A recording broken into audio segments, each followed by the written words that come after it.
da possibilidade de projetos nacionais ou um projeto inter-ibero-americano de desenvolvimento mais integrado.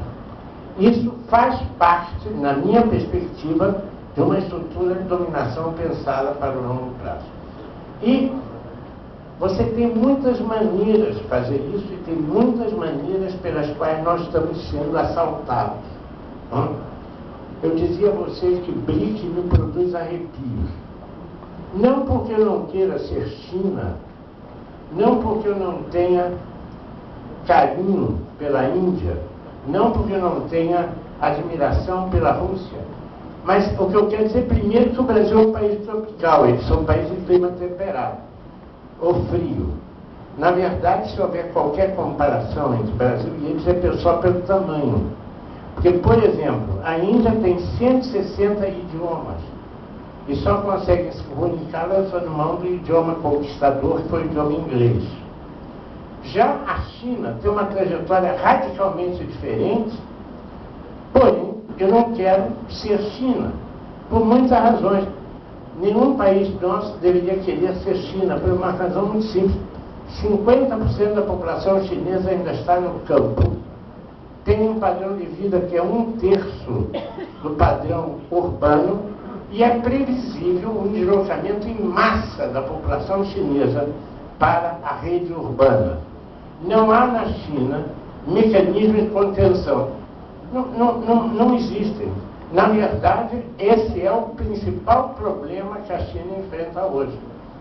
Eu não vou nem falar para vocês do que está acontecendo com a agricultura do norte da China, cujo lençol freático está diminuindo e cuja grande represa de 3 gargantas vai reduzir fantasticamente a disponibilidade de terra agriculturável.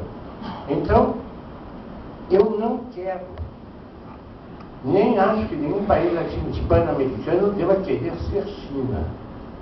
Se bem que nós precisamos aprender muitas coisas com os chineses, é evidente, tem uma imensa sabedoria, um imenso senso geopolítico, uma visão operatória de Estado, é tudo que o neoliberalismo não ensina, é o que a China está fazendo.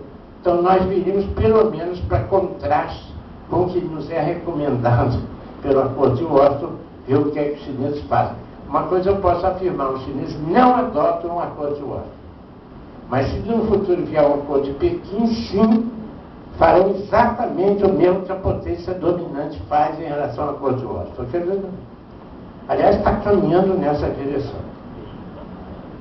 Com minha bênção, mas fique lá, nós cá. O que eu quero colocar para vocês é uma coisa com respeito à tecnologia que me assusta muito. Eu dizia da antropocentria deslocada para a geocentria. Geocentria é a ideia de que a Terra, o planeta Terra, está sob ameaça por causa da excessiva pressão demográfica, por causa da erosão da base de recursos naturais. Essa visão é substituída por uma palavra que eu acho que é absolutamente, conceitualmente ininteligível: desenvolvimento sustentável. Eu não sei o que é isso. Desenvolvimento é desenvolvimento das forças produtivas. Nas forças produtivas você vai tendo uma intervenção antrópica cada vez maior sobre a natureza. Se ao mesmo tempo você diz que a natureza tem que ser toda preservada, eu me pergunto qual dos dois vamos ganhar.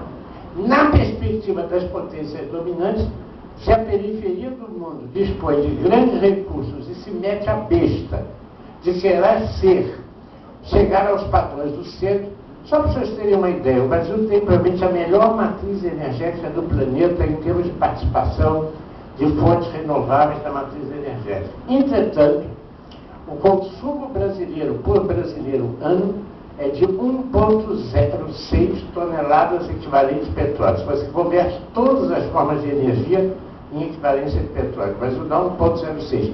A média mundial é 1,16. E os países do primeiro mundo têm médias superiores a 4 toneladas por habitante ano. Se países como Brasil, México, América Latina toda e África pretenderem chegar a metade dos padrões de consumo energético dos países centrais estoura inteiramente toda a reserva de recursos não renováveis. O recado foi dado pelo Clube de Roma. Leu quem quis, ouviu quem quis. Depois vem aquele relatório daquela senhora norueguesa, relatório... Isso. E depois vem o quê? Genocídio. Não me venham dizer que a humanidade ganhou um salvo-conduto em relação ao genocídio. Nesse século, nós tivemos, além do genocídio hitlerista, tivemos um genocídio cambodiano. Camboja resolveu acabar com a cidade como fonte de corrupção, mandando as pessoas para o campo e morreram como moscas. Né? Mas tivemos também, agora há pouco tempo, os quartejamentos da Iugoslávia. A verdade é que as linhas de tensão do mundo estão crescendo e a ameaça do genocídio não está absolutamente afastada.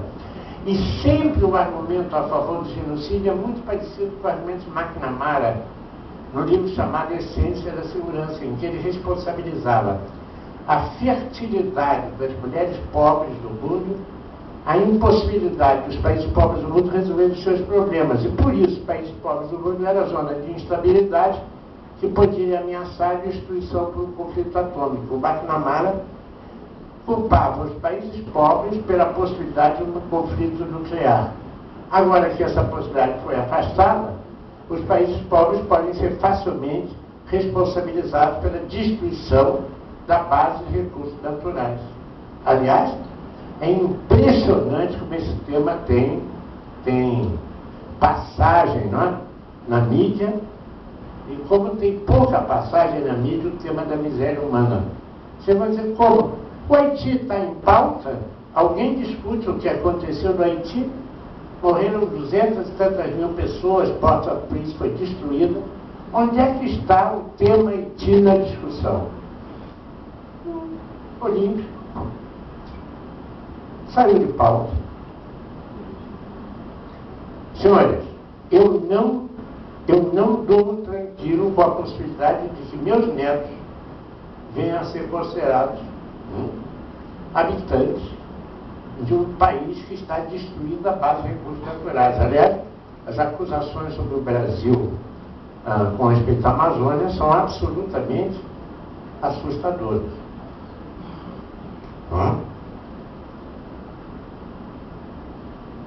Senhores, só tem uma saída, é considerar o homem a referência principal do esforço humano. Se nós considerarmos a Terra, a pergunta que eu faço é o seguinte: onde é que está o discurso sistemático em relação à apropriação absolutamente duvidosa, perversa da tecnologia? Eu vou contar para vocês uma coisa que todo mundo sabe e pode verificar. Você pode fazer uma lâmpada elétrica que dura 60 anos.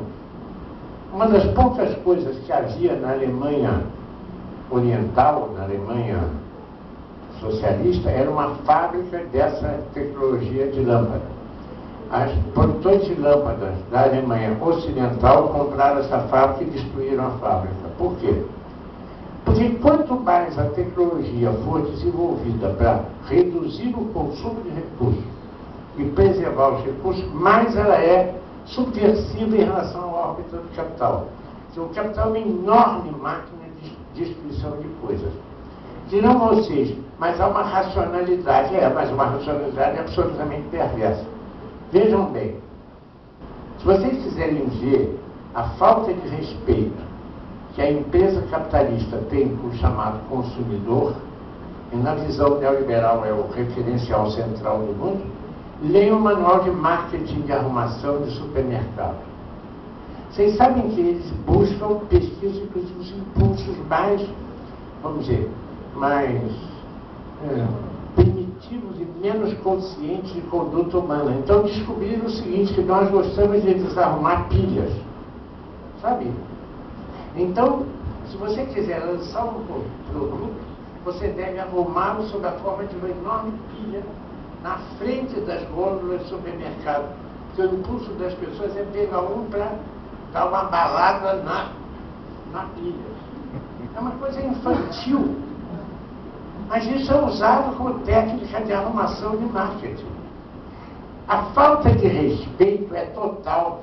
Eu não sei se vocês tiveram a oportunidade de ver isso, até se não tiveram, eu deploro. Mas uma das coisas que se faz no Rio de Janeiro, eu fico muito envergonhado, é colocar moças muito bonitas